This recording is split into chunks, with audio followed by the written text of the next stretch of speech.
चलिए अब खबर पटना से है, जहां कांग्रेस एमएलसी समीर सिंह ने नीतीश कुमार और तेजस्वी प्रसाद यादव की यात्रा पर कहा है कि तेजस्वी पहले भी यात्रा कर चुके हैं, जनता के बीच जाकर सरकार की कमियों को जाहिर करेंगे। नीतीश कुमार चुनावी अभियान पर निकल रहे हैं और यात्रा के माध्यम से बिहार की जनता तेजस्वी प्रसाद यादव की यात्रा से काफी खुश है और यह यात्रा आगे भी सफल रहेगा।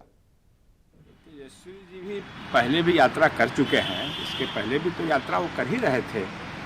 वो तो जनता को जगाएंगे और जो सरकार की खामी रही है उसके तरफ सरकार का भी ध्यान आकृष्ट करेंगे और जनता का भी ध्यान आकृष्ट करेंगे।